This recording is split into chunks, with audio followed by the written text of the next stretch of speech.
how should you handle debt collection calls in 2025? Hey guys, Alan T here from creditrepairhacking.com, and that's exactly what we'll be discussing in today's short, quick video. So let's go ahead and dive into this. If you guys like more videos like this, short and quick to the point, drop a like, drop a comment, and subscribe to the channel. That way it shows YouTube that these videos are helping people out, alright guys? So guys, number one, why you should never ever interact with a debt collector on the phone is, guys, it could potentially restart the statute of limitations on your debt. All right. Most importantly, guys, a lot of these guys that will get you on the phone, they're going to be slick, right? They're going to be like trained killers. All right. And you're going to be like a sheep, right?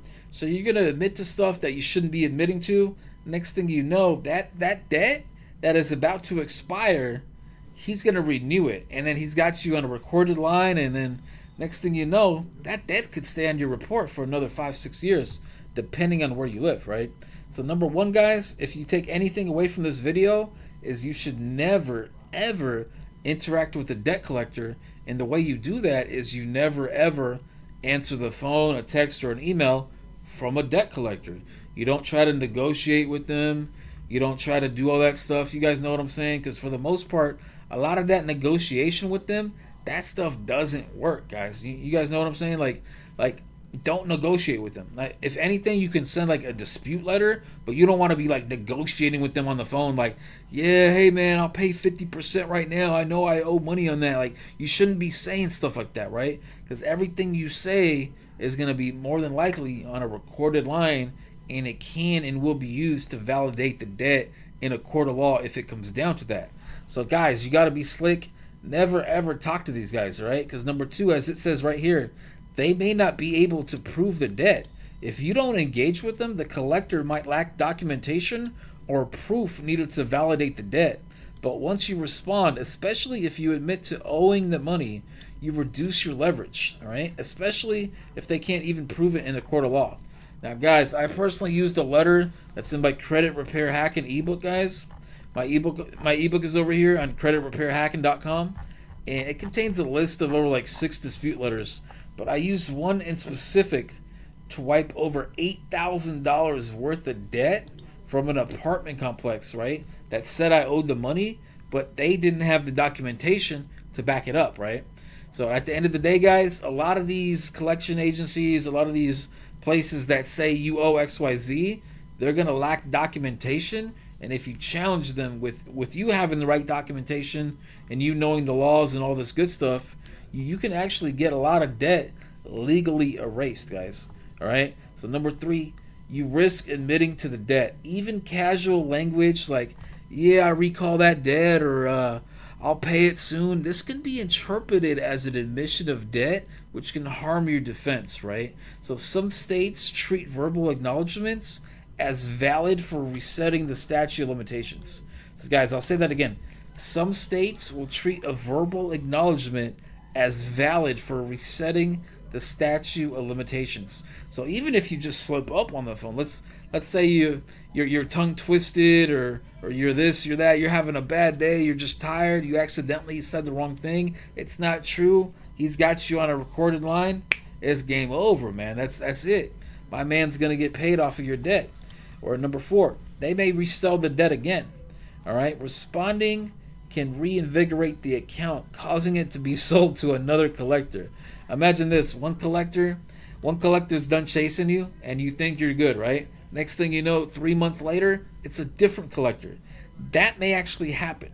But remember, guys, the best way to avoid all this is to obviously, pay your bills on time and all that, and just never ever talk to these guys. And if you really have to, guys, you guys will have to use some powerful dispute letters to kind of wipe the debt. Once again, guys, I have those in Credit Repair Hacking. The site is creditrepairhacking.com.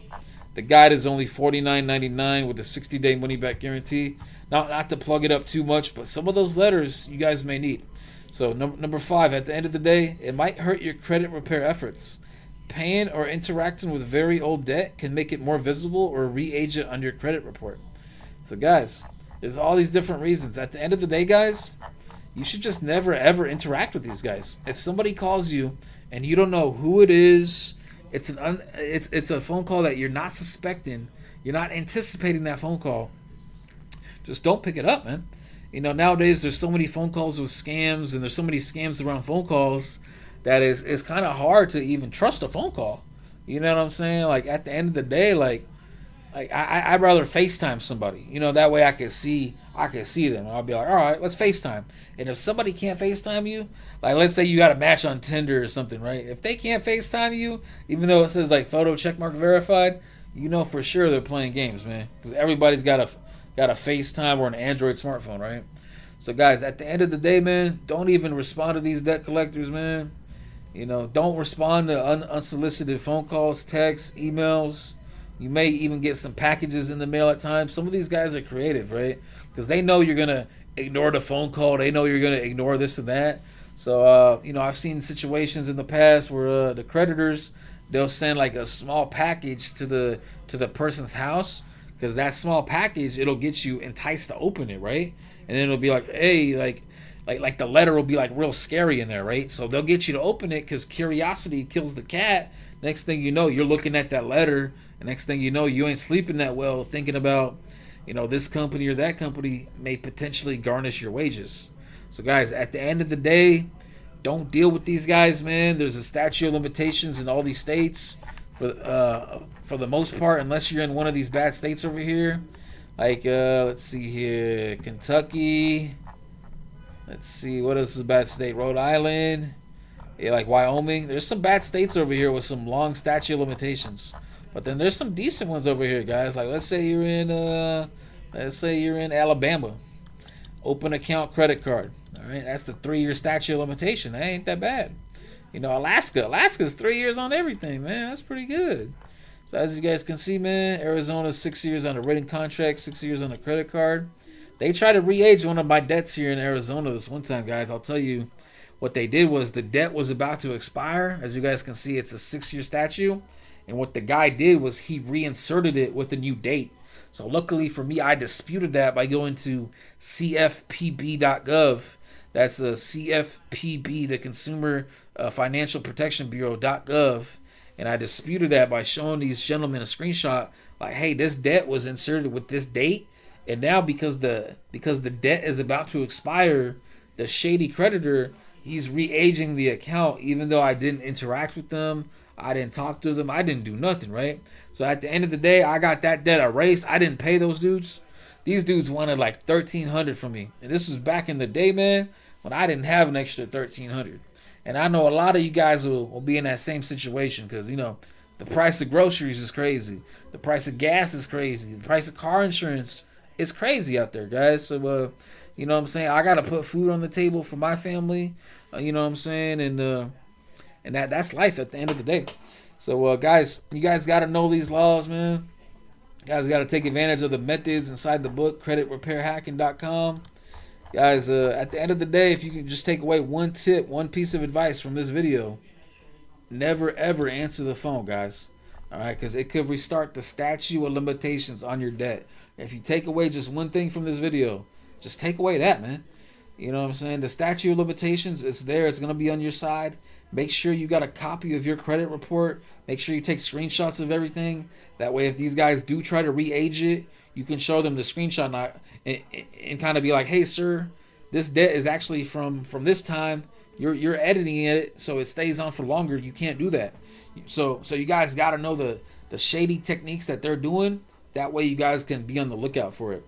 So, guys, at the end of the day, never, ever speak to these guys, man. If you get a phone call, you don't know who it is, you guys got to ignore the phone call, man. Don't let curiosity kill you, man. Like let's say somebody's knocking at your door and it's like 10:30 at night. Are you going to just like be like, hey, are you going to go out there and see what's up? It's like it could potentially be an unsafe situation. So, guys, be careful out there. The world is a dangerous place. I want all you guys to be successful with credit. If you guys like more videos like this, drop a like, drop a comment. Also, guys, I did just recently create a Discord server. It's completely free. It's practically got like nobody in it right now, just me. But the goal of the server, guys, is to kind of come together and link up with other like-minded people that are like repairing credit, establishing credit, and all that good stuff. So if you guys want to link up, the link to the Discord server, that's going to be in the YouTube description. And yeah, let me know what you guys think, man. I'll see you guys in the next video.